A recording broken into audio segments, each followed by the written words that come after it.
Comienza Clásica en Radio María, dirigido por María José López.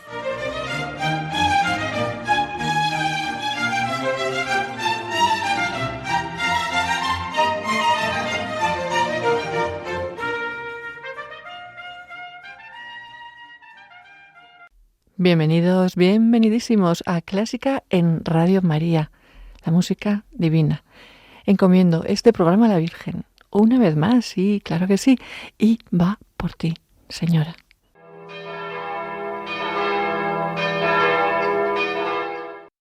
No me acuerdo hasta ahora haberle suplicado cosa que le haya dejado de hacer. De este santo tengo experiencia que socorre en todas las necesidades. Esto lo decía Santa Teresa. ¿De quién? De nuestro querido, glorioso San José. San José, yo solo pensar en él, me sale una sonrisa. Y hoy en nuestra oración vamos a pedir su intercesión para nosotros y todos los que queremos. Te rogamos, querido San José, glorioso San José, que nos acompañes con tu cuidado y protección. Concédenos paz en el corazón, fortaleza en las dificultades y la gracia de actuar siempre con humildad y confianza en Dios. Y oramos con Foguet. Ecce fidelis servus. He aquí el siervo fiel y prudente, a quien el Señor pone al frente de su familia.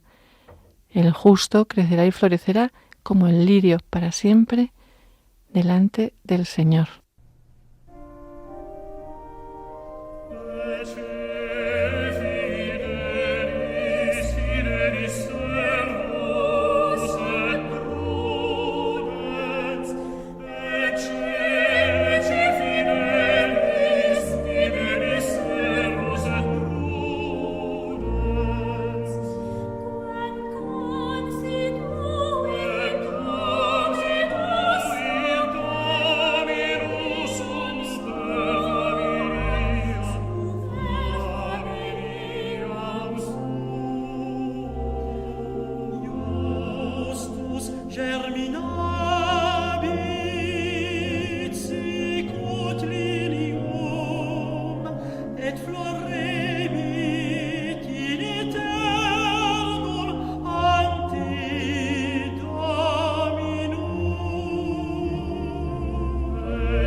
Hemos orado a San José con Ecce fidelis servus de Gabriel Foguet.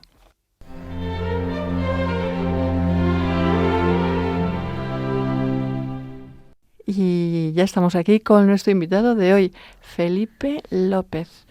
A Felipe le conocí yo en un concierto en las pasadas Navidades. La verdad que fue un concierto precioso. Y era el director y tocaba el piano. Hola, Felipe. Buenas noches a todos. ¿Qué tal? Bien hallado aquí. Muy bien hallado en esta casa. Muy bien, muchas gracias por estar aquí y por tu generosidad. Felipe, os cuento, es músico. ¿Cuántos instrumentos tocas?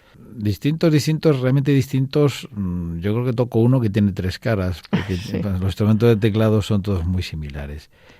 Fundamentalmente soy organista, también soy pianista y he tocado mucho el cembalo. Ahora estoy tocando instrumentos antiguos, porque me gustan, sobre todo los pianofortes y esos instrumentos antecesores del piano moderno.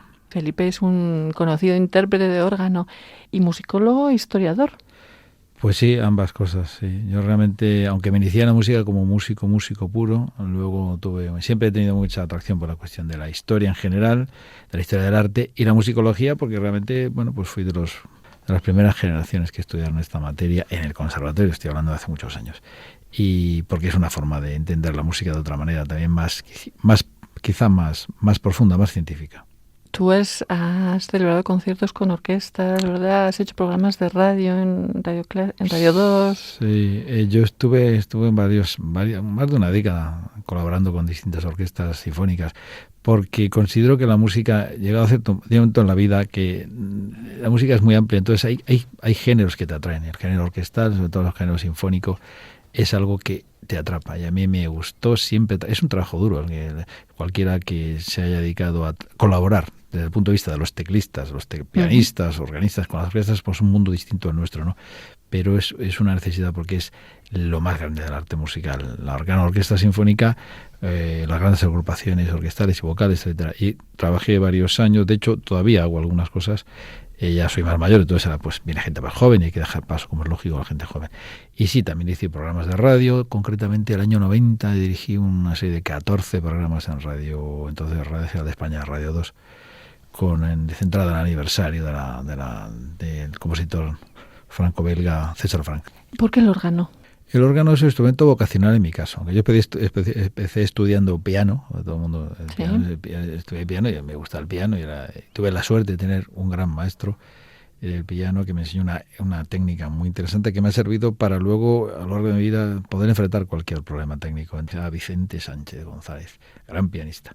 Y el órgano fue para mí un descubrimiento, no lo conocía. Un día estaba pues en una excursión de estas con mis padres y en una catedral de aquí cerca de Madrid escuché la voz del órgano y dije, ¿esto qué es? Que me quedó realmente impactado. Me dio esa sensación de qué instrumento, ¿no?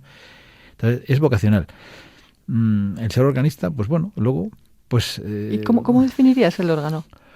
Es un instrumento, es un instrumento aparte de grandioso, espectacular, instrumento que efectivamente reúne todas las posibilidades acústicas del resto de los instrumento que tiene esa capacidad de trascendencia. Te hace, el piano te conmueve, pero como diría Kant, el órgano es sublime, es algo que te eleva exactamente, te puede llevar a Dios, lógicamente. Más que el piano, sí, posiblemente, sí, porque tiene esa capacidad aérea. No ves cómo hace el sonido, el piano sí lo ves, porque ves los mates, pero ahí no ves nada, solamente lo sientes. Y lo sientes en el cuerpo, lo sientes en tu cabeza, lo sientes en tu alma, lo sientes. Es un instrumento, sí, funciona así. El que lo inventó, vamos a decir, seriamente. Me maravilla. Creo que eres asesor también de restauración de órganos. Pues sí, hace ya unos años ya no. Estuve durante pues casi más de 2 décadas aquí en la Comunidad de Madrid como asesor técnico de la restauración de un plan de órganos. Yo he visto un órgano desguazado en restauración. ¿Cuántas piezas hay ahí? Pues muchísimas. La verdad que es un instrumento muy complejo, los órganos modernos más. Y el hecho de restaurarlos es, pues porque son instrumentos que por esa complejidad y por el paso del tiempo necesitan un cuidado, y llega un momento en que hay que desarmarlos y volverlos a armar para no perderlos, porque son instrumentos irrepetibles todos. Es muy bueno, sí. Sí. Música y Dios. Pues en el caso del órgano está íntimamente relacionado, sobre todo porque la mayor parte de la historia del órgano está vinculada con la Iglesia, con la Iglesia de las iglesias cristianas. Ahí entran todas las demás iglesias, no son las católicas, solamente todas las confesiones evangélicas, etcétera, etcétera. ¿Por qué el instrumento de la Iglesia? Posiblemente porque es el instrumento que vehiculiza mejor. No sé hasta qué punto, yo creo porque ayuda a cantar. Ese es el razonamiento principal. No es un disfrute estático el del órgano. El órgano es el instrumento que ayuda a la comunidad a cantar. Cantar es la máxima expresión, ¿qué? Porque es unir la plegaria a la melodía. Sí. Entonces, el órgano es el instrumento que te ayuda, no solamente a cantar, sino a introducir el tono para que estemos todos juntitos, y porque también... No desafinemos. Exactamente, y disimule la desafinación. Y porque también en tiempos sustituía el canto antifonal. Esto del canto antifonal es antiguamente en las liturgias antiguas, las liturgias que hacían el oficio divino por las tardes, y sí, ahora, lógicamente en los monasterios igual, el órgano sustituía al segundo coro. Cuando se recita los salmos del oficio divino, etcétera, se va alternando un coro con otro. Entonces cantaba un coro o un grupo y contestaba el órgano en otro verso. Entonces el órgano genera un tipo de música que es el verso de órgano, que sirve para alternar e intercalar esas músicas de órgano entre el canto y así hacerlo menos tedioso. Porque la cuestión era que el canto continuo de la salmodia no fuese aburrido, tedioso. vamos a decir, hoy diríamos Ya. tostónico, no. Entre verso y verso se intercalaba un verso de órgano. Y eso ayudaba a... que la Sí, cosa- aparte que con ese Sí, sí, componente de bueno, trascendencia pues que te eso da, ya sí. del siglo XIV-XV está en España documentado. Y de ahí viene el verso de órgano. Esto ya está publicado por algunos especialistas. Ahí te sale lo de musicólogo, ¿eh? Sí, bueno, es que he necesitado te veas. Es que estas cosas, el musicólogo es como cualquier especialista en su materia que pregunta el porqué de las cosas. Bueno, ¿y por qué este micrófono funciona? Ah, porque hay un señor que inventó, no sé qué. Ay, ese señor quién era. Pues está. Entonces, y dices, bueno, y al final llegas a la razón de por qué tienes un micrófono delante. Y se habla mucho sin saber. Ese es el problema de nuestro tiempo. Vamos con tu música. ¿Cómo enfocas este programa?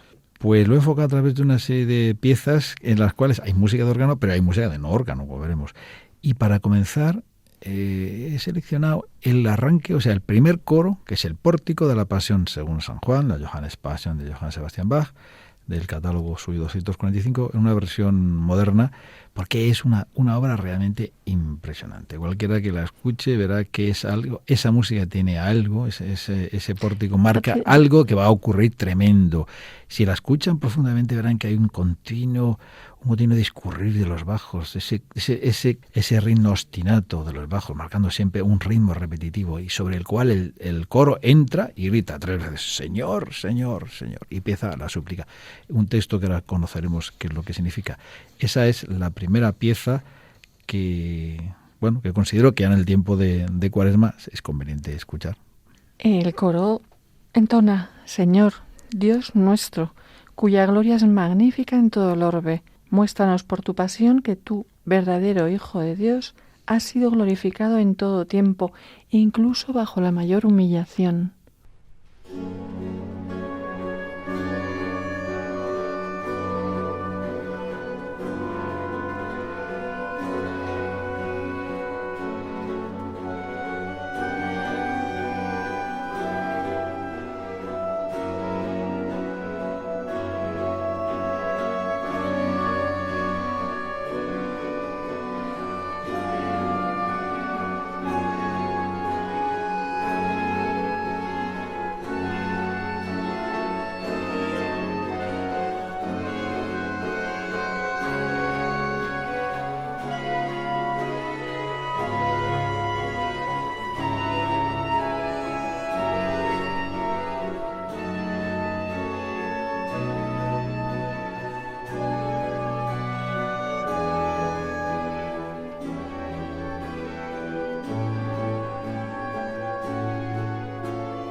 Uf, qué intenso.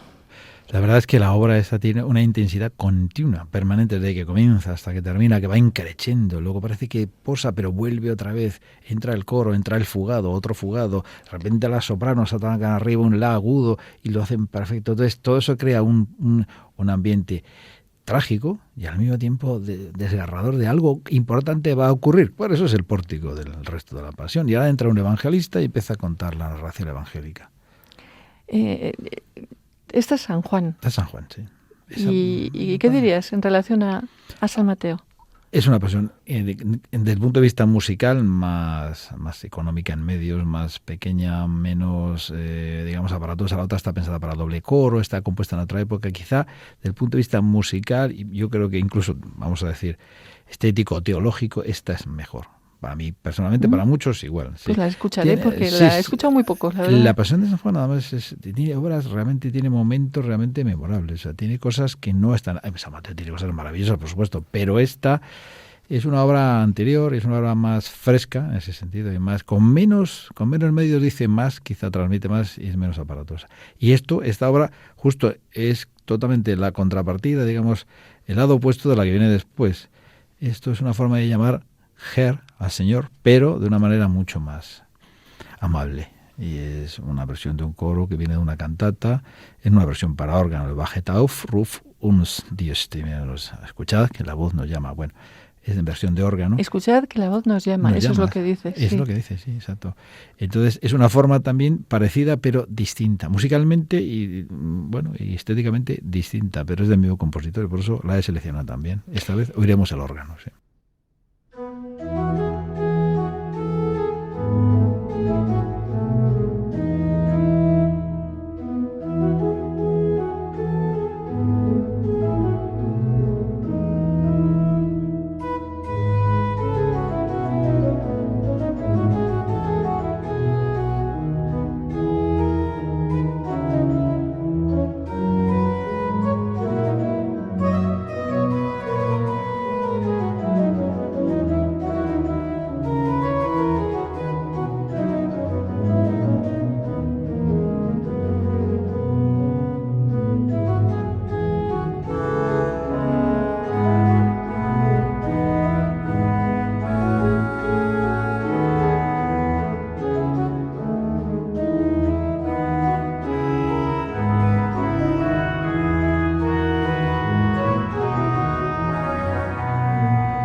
era, no me atrevo a pronunciarlo, Wachet auf. Wachet auf, ruf uns die Stimme.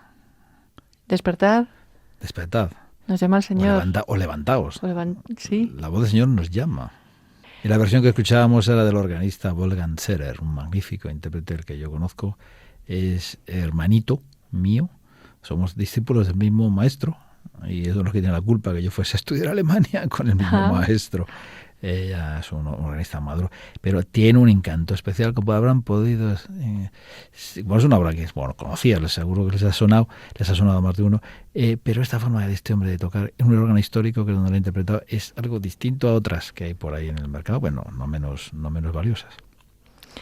Bueno, pues hemos escuchado esta versión en órgano de la cantata, que creo que estaba relacionado con el cantar de los cantares, de la espera del esposo, vigilante al esposo, ven. Felipe, no hemos comentado que eres organista de 2 parroquias, San Ginés y el Perpetuo Socorro. El santuario de Nuestra Señora. El Perpetuo Socorro, sí, la calle Manuel Silvela. ¿Y ahí qué haces? ¿Música religiosa o música litúrgica? ¿Cómo se diferencia eso? Pues ahora que dices esto, pues caigo que efectivamente hay un poco de confusión. Hay música religiosa o de tema religioso generalista. Y esa música, está inspirada, generalmente la música religiosa es toda aquella que está inspirada en los textos bíblicos, evangélicos o textos más o menos. O sea, lo que hemos oído de Bach. Bien, pero eso es una música que los protestantes, los evangélicos o los luteranos la utilizan también como una forma de culto. La cantata, bien, o sea, en ese sentido es de otra religión, pero en general hay una música religiosa generalista. Y ahí podemos distinguir 2. Una, lo que es la música litúrgica, que es toda aquella que está hecha y concebida para la acción, para acompañar la acción litúrgica, exclusivamente con textos, o sea, con letra del ordinario de la misa, bien sea en la lengua latina o la lengua vernácula del país. O sea, eso es la música litúrgica, la que canta el Kyrie eleison, no sé, el Señor te pida, el Santo, el Coro de Dios, el Credo y tal. Y esa es música litúrgica. Todo lo que no sea eso, o correspondiente al oficio divino, etcétera. Bien. Lo otro es música religiosa, que si es sacra se puede practicar en la liturgia, y si no es sacra sería música religiosa en general que puede darse en concierto. O sea, por ejemplo, un oratorio como el de Mendelssohn, pues no tendría sentido es música con un tema religioso, basado en el tema del Elías, del profeta Elías, pero no es. Entonces, eso es importante tenerlo. ¿Y esto de dónde viene? La música religiosa tiene su origen en el canto litúrgico. El canto litúrgico es la manifestación primigenia, la más antigua, de las comunidades cristianas, en las que la plegaria se acompaña con una melodía. Y se acompaña con melodía, sobre todo los que cantan, porque era la forma que tenían de que les escuchasen desde lejos. Si tú hablas muy fuerte, no, pero si cantas el texto, le metes una melodía, llega más lejos porque tiene más potencia.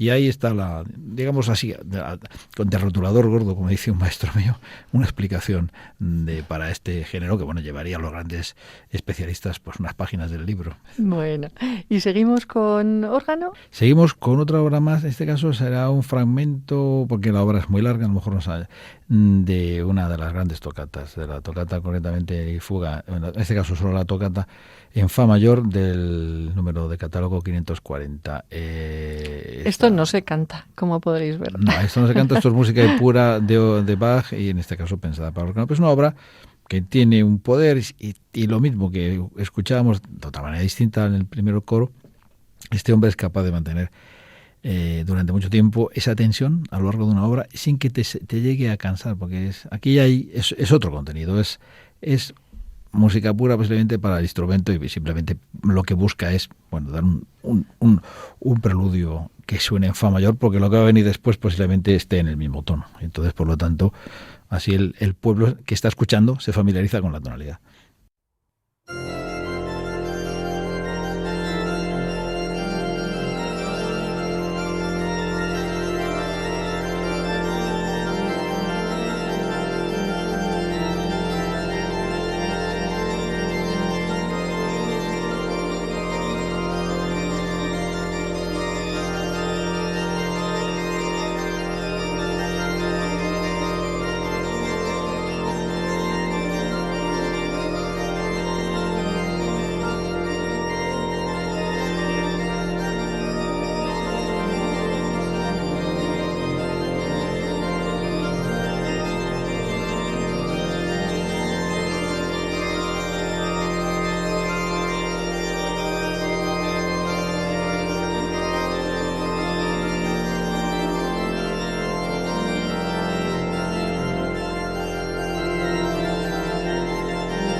Ahora vamos a pasar a otro campo, a otro mundo musical, a otro mundo sonoro, el mundo del órgano sinfónico romántico, con la obra de Louis Vierne. Y de Louis Vierne vamos a escuchar ahora... ¿De Louis? Louis Vierne. Vierne. Vierne. Es como Vierne. viernes, pero sin la S. Vierne. Pasa que yo no sé pronunciar bien el francés, pero bueno, que es Vierne. La suite número 2, La Siciliana, una obra que ya no tiene ese carácter religioso, aunque se tocaba en la iglesia y posiblemente se tocaría en una comunión, en un final, como obra de lucimiento, obra solística del órgano, y no deja de ser una melodía muy bella tratada pues con todos los recursos armónicos y técnicos que tenía este magnífico compositor francés que vivió entre el siglo XIX y principios del XX, que como no sé si ustedes saben, pero él no era ciego del todo, pero era casi ciego desde muy, muy tierna infancia. Es un personaje. Realmente la música de Vierne tiene otro tipo de trascendencia, tiene algo especial. Vamos a descubrirlo, querido oyente.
Nada que ver, Felipe? Esta música con la de Bach.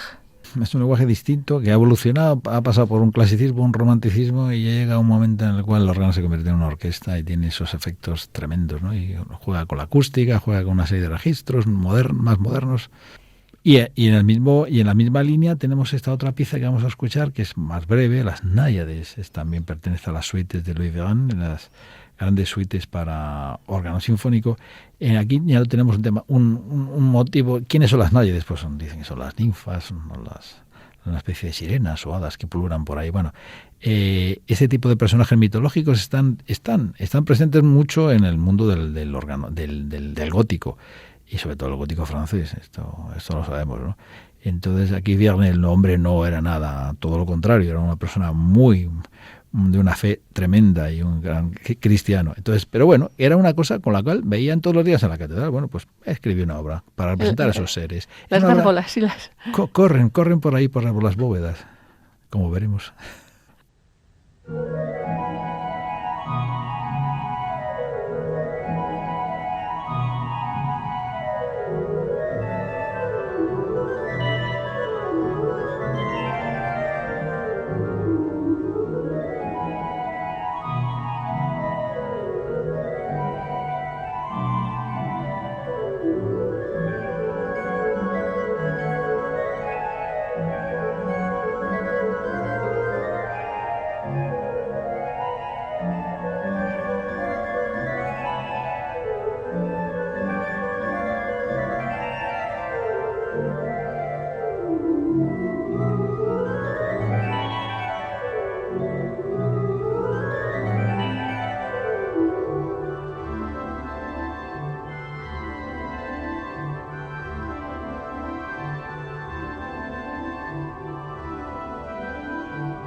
Pues así volaban por las bóvedas de Notre Dame de París estas náyades, estas ninfas que el Bueno de Vierne representó con la sonoridad del órgano. Aunque la grabación que hemos escuchado no es la de Notre Dame, sino que es la de Gillian Wire en un órgano, posiblemente inglés o norteamericano. Es una delicia verle las manos. Sí, bueno, esta señora que vive aún fue quizá de las más grandes organistas local de Ariapí, hablar de las mujeres organistas, que es un tema muy interesante. Que no vamos a entrar porque no tenemos tiempo, Felipe. Claro, sí. Bueno, y después de esta música de órgano que vamos a abandonar ahora, porque ha sido ya mucho tiempo de órgano, vamos a otro mundo, otro aspecto de la expresión musical, a otra forma de percepción. Y nos vamos al Renacimiento ya tardío, a la obra de John Dowland, y a un conjunto simplemente compuesto por una voz y un archilaúd, y a una sensación de melancolía, una sensación de dolor y de tristeza, pero en esta ocasión por el amor humano. Vamos a escuchar la celebérrima canción Flow My Tears, Lágrime, en una versión maravillosa. Sí, Fluye mis lágrimas. Fluye mis lágrimas, caen por mis mejillas y todas esas. En fin, la poesía es interesante, pasa que no lo puedo recitar aquí entera.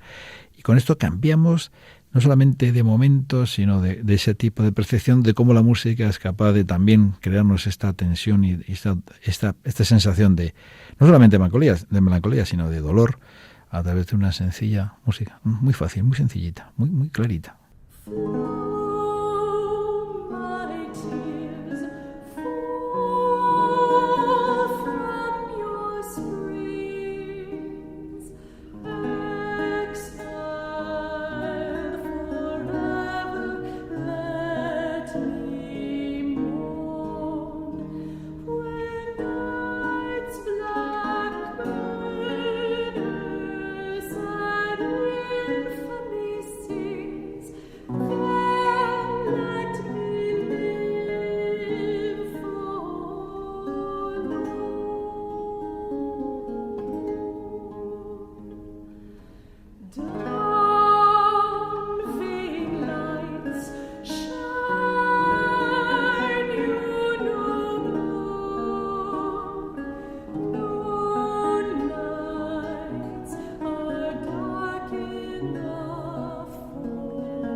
Life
en algún sitio he leído semper daulant, semper dolens. Siempre daulant, siempre doliente. Sí, doliente, sí, se queja continuamente. Pero qué pieza más delicada y, bueno, muy bonita. Tú tienes un grupo, un conjunto, Ánima Musical. Sí, Ánima bueno, Música. es un nombre que tenemos así de, digamos, para poner su nombre, porque tampoco es que sea un grupo, bueno, es un grupo que cuya virtud está en que llevamos muchos años haciendo música juntos, pero no somos un grupo como tal estable que hacemos. Ya, pero es música así renacentista. Música vocal, bueno, no, hacemos todo tipo de repertorio, música vocal y algunas veces, pues depende de quién es el que gestione el concierto, pues se hace música romántica o se hace música del siglo XX con compositores vivos y cosas por el estilo. Pero ese grupo estable y tal, esas cosas, hoy en día es muy difícil, pero bueno, en nuestro caso es sobre todo que somos gente que nos llevamos muy bien, que nos queremos, nada más, y no pretendemos nada más que eso, pasarlo bien. ¿Del Renacimiento a dónde nos vamos? Pues yo creo que como es conveniente tener siempre una música, que esta música sí que me hace sentir bien y me gusta y es muy alegre, es muy bella y tal y cual. Pues he elegido una cosa un poco extraña, que a lo mejor en esta antena no es, en nuestros micrófonos. He elegido un fragmento de una banda sonora de una película de los finales de los años 50. Y dice, bueno, pues porque posiblemente este compositor que vamos a escuchar, que se llama Max Steiner, que es un compositor alemán afincado en Estados Unidos, y escribió muchísima música. Si entran ustedes y buscan, verán que es el autor de bandas sonoras que les suena a ustedes seguro, y escribió la banda sonora de esta película que se titula Paris. Es una película que tiene una trama un tanto ingenua, bueno, no tiene mayor trascendencia, no es una película magnífica, sí que tiene grandes actores dentro del reparto, como podrán comprobar, pero este hombre refleja esa viveza de la juventud que se revela de una manera tranquila pero sana contra el explotador que quiere quedarse con toda la explotación tabaquera de una zona y dice, no, mi amigo, que el pobre no puede, vamos a echar una mano, vamos a levantar ese campo para que siga produciendo y no se nos pierda la cosecha de este año. Entonces, esa música suena de forma recurrente a lo largo de la película. El tema principal y otros temas, tiene varios temas, porque este Steiner era un hombre que era una auténtica fuente de producción, y es una música que tiene esa semilla de lo bonito, de lo bueno, de lo tranquilo, de eso que te hace estar bien.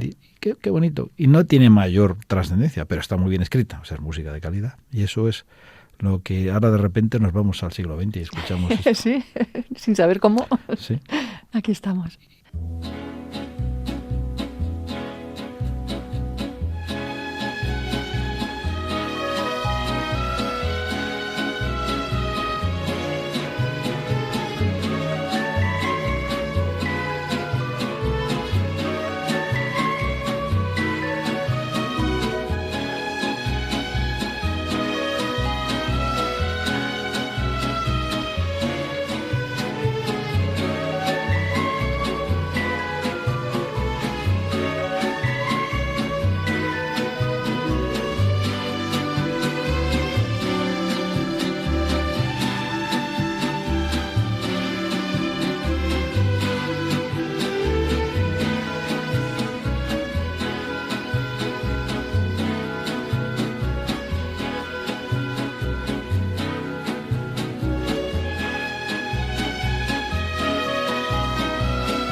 con esta música tan confortable. Sí, agradable. Angenehm, sí. que dicen los alemanes. Angenehm.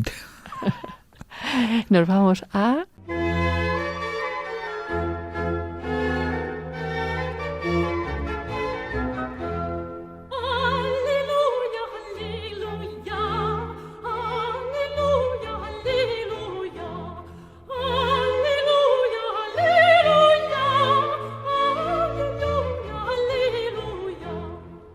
Gaudísimo, Dios es alegría, y Felipe nos trae una pieza alegre. Muy alegre. Y ahora con esta pieza nos venimos a España y vamos a escuchar música española. Pues ya está bien, ¿no? Aquí hemos sido grandes creadores de música y sobre todo de música, bueno, pues en este caso música para el teatro, música lírica. Vamos a escuchar un fragmento, un preludio de una zarzuela. ¿Y de quién? Pues de un tal Federico Chueca. Y que nadie conoce. Que nadie conoce, y concretamente El Bateo. Es una música alegre, brillante, muy bien escrita y es española. Y es justo de la época en la que realmente la música española despega por fin en la historia y crea un gran repertorio. Eso no hay que olvidarlo. Hemos tenido años que en el siglo XIX estuvimos ahí un poco ahí de mala manera y tal, pero por fin, a partir de Albéniz y Granados y Falla, pues llega gente como esta que le da ese toque español y al mismo tiempo de música seria, pero alegre.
Felipe, qué bonito. ¿Cómo me toca la fibra esta música? Sí, ¿verdad?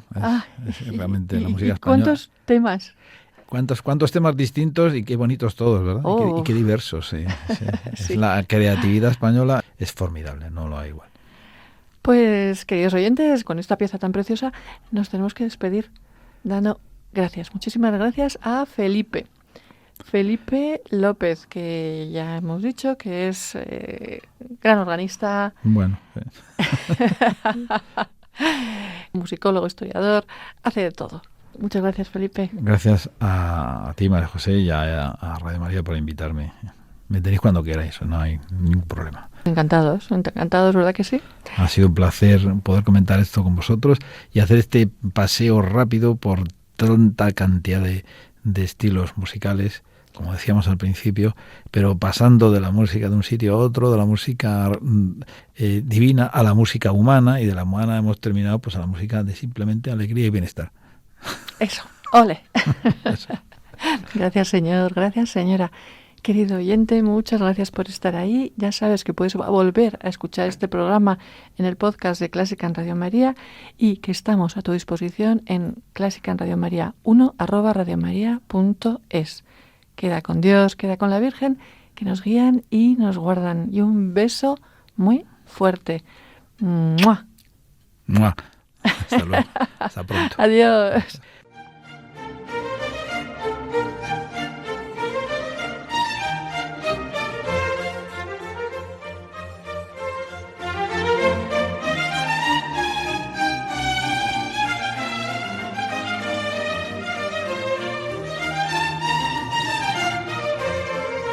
Comienza Clásica en Radio María, dirigido por María José López.